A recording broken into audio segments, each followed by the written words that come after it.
Hello! Aujourd'hui on se retrouve dans une nouvelle vidéo et c'est une vidéo soin parce que ça fait longtemps. Alors c'est une vidéo soin de la peau mais pas que, vous allez le voir. On va parler des rituels soins beauté africains. Parce que si vous me suivez depuis un petit moment sur ma chaîne, vous avez dû voir quelques vidéos sur les rituels soins coréens. Et aujourd'hui on va se concentrer sur les rituels beauté africains. On va parler d'aliments, d'épices qu'on retrouve en Afrique qui poussent ou qui sont exploités en Afrique et qui bien souvent ont été incorporés dans les rituels beauté des femmes africaines. Je ne dis pas que certains aliments, certains épices ne peuvent pas être trouvés ailleurs en exploitation dans le monde. Je dis juste qu'aujourd'hui on les retrouve et que pendant longtemps, pendant des décennies, des siècles, ils ont été utilisés par les femmes africaines dans leurs rituels soins. Dites-moi si ce genre de vidéo vous plaît, comme ça je ferai une série, peut-être on verra comment vous réagissez à cette vidéo. Peut-être qu'on fera une vidéo sur les rituels beauté caribéens. Et aussi dans cette vidéo, on va beaucoup parler d'huiles essentielles, de produits naturels. Donc faites attention avant de réaliser cette recette. Assurez-vous de ne pas être allergique avec les produits dont on va parler dans cette vidéo. Donc il vous suffit la veille de tester le produit ou l'aliment sur un petit bout de votre avant-bras pour voir si vous n'êtes pas allergique. Le premier rituel beauté africain est celui du bain d'ânesse de la reine Cléopâtre. Alors vous savez que je suis une passionnée de soins de la peau, mais je suis encore plus une passionnée d'histoire. Et forcément, il fallait que je vous parle de ce rituel ancestral. Cléopâtre, on sait jamais, reine égyptienne, métissée d'ailleurs, on pose ça là. Elle est connue pour sa vie amoureuse rocambolesque, il y avait Jules César, il y a eu Marc-Antoine. On ne va pas rentrer dans les détails parce que c'est pas l'objet de la vidéo. Il faut savoir qu'elle est aussi connue pour être une reine de beauté et notre chère Cléopâtre est une beauty gourou parce qu'on lui attribue l'invention de plusieurs rituels beauté et notamment de celui dont on va parler aujourd'hui, le bain de Cléopâtre qui porte son nom. Alors pour certains il s'agit d'un mythe, pour d'autres c'est la réalité parce qu'on dit que Cléopâtre utilisait 700 ânesses, elle avait un troupeau à sa disposition de façon permanente constitué de 700 ânesses pour lui procurer son lait d'ânesse. J'ai fait des recherches et j'ai trouvé de nombreuses recettes. Je suppose qu'il y a plusieurs façons de le faire. Certaines recettes disent de faire infuser dans l'eau du bain, dans le lait du bain, des herbes comme le romarin ou des fleurs comme les roses. Le lait d'ânesse est tonifiant, réparateur, il a des vertus cicatrisantes, il a des vertus réparatrices, enfin c'est un truc de ouf. Et surtout le lait d'ânesse serait super hydratant pour la peau et en fait c'est le genre de lait qui va recouvrir la peau d'un film soyeux comme si votre peau c'était de la soie.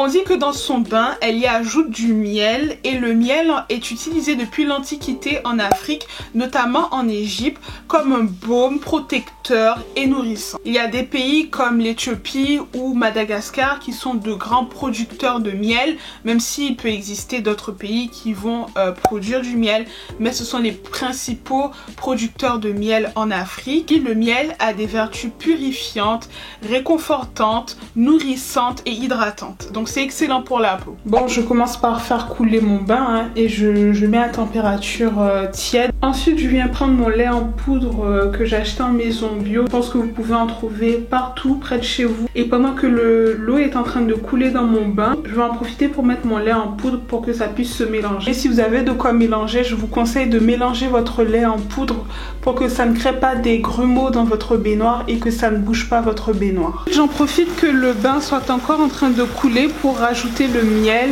pour qu'il n'y ait pas de grumeaux qui se forment et pour que tout soit bien mélangé. Et encore une fois je mélange. Et pour finir j'utilise des huiles essentielles, celles que j'aime bien, celles que j'aime mettre dans mon bain et que je sais qu'ils vont me détendre. Et vous me connaissez à force je pense, je rajoute quelques pétales de rose pour décorer mon bain.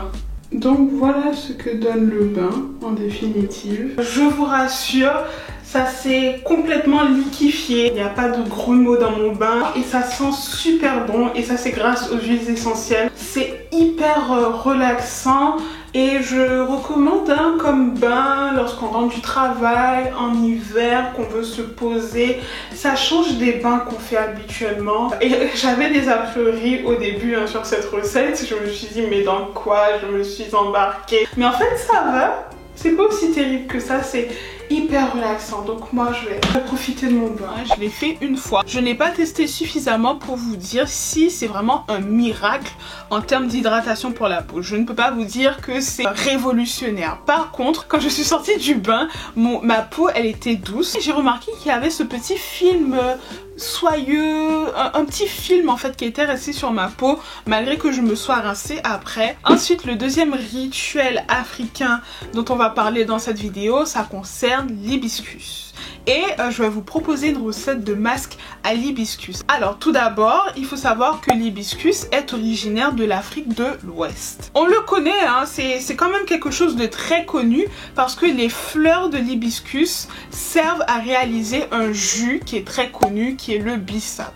C'est très bon d'ailleurs. Mais ce qui est intéressant, c'est que l'hibiscus n'est pas seulement utilisé en jus, il peut être aussi incorporé dans les rituels beauté, dans les rituels soins, et c'est pour ça qu'on est là. Parce que l'hibiscus est un anti-âge, il contient énormément de vitamine E, ce qui est vraiment excellent pour la peau. L'hibiscus a des vertus régénérantes, ce qui est vraiment génial pour le renouvellement cellulaire de la peau. Moi, je l'ai acheté en poudre et franchement, peu importe la marque. Je vais commencer par prendre ma poudre d'hibiscus et je vous conseille d'utiliser une cuillère en bois si vous en avez. Malheureusement, moi, j'en ai pas à ma disposition là tout de suite. Et honnêtement, je mets 4 à 5 cuillères. Là, j'en mets à peu près comme ça. Et ensuite, je vais rajouter de l'eau et je vais mélanger progressivement jusqu'à obtenir la texture que vous aimez, que vous préférez pour vos masques. Quand vous voyez que la texture devient assez consistante et que ça peut tenir en masque sur votre visage, eh bien vous arrêtez de remuer. Alors il faut éviter de créer des grumeaux. Un peu de miel, donc c'est le miel qu'on trouve en grande surface. Je mélange de nouveau et en gros ça donne ça pour mon masque. Ça sent super bon. Une couleur rouge pourpre, trop belle.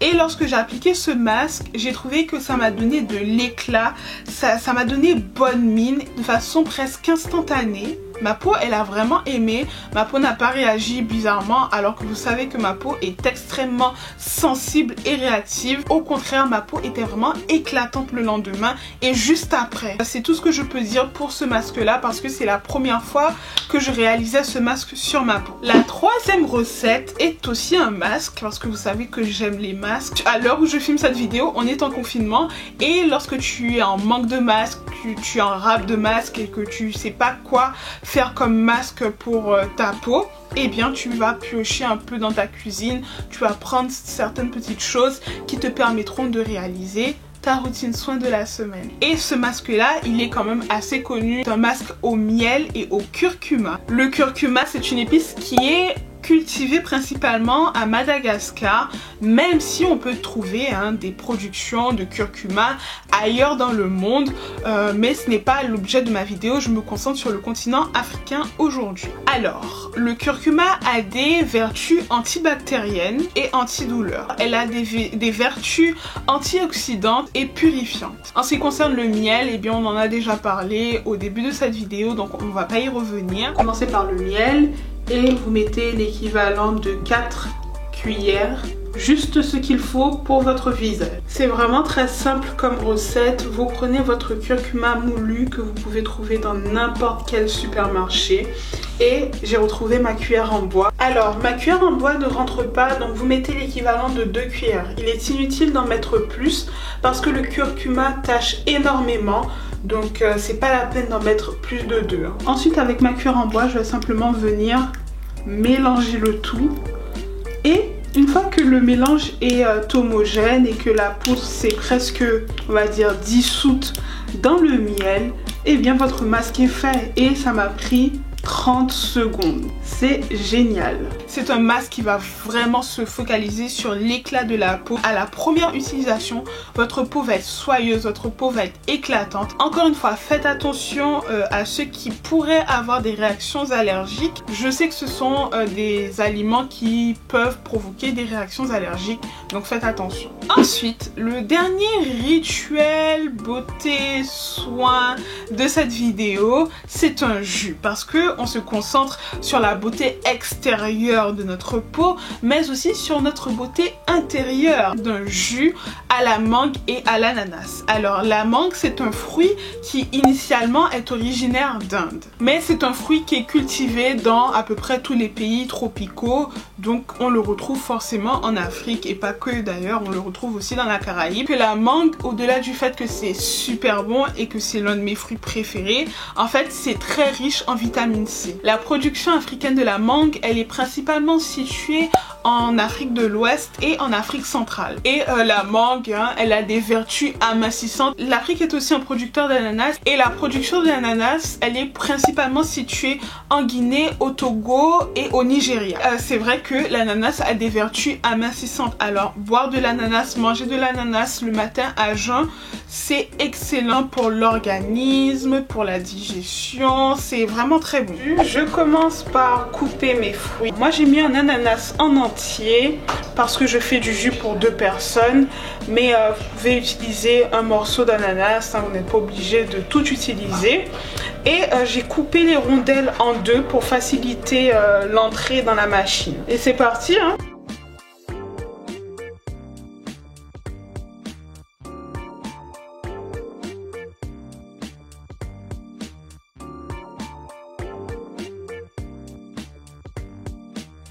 Voilà, cette vidéo est maintenant terminée, j'espère qu'elle vous aura plu. N'hésitez pas à me dire si vous voulez voir un épisode 2 sur les rituels soins africains ou si vous voulez que je m'attaque à une autre partie du globe.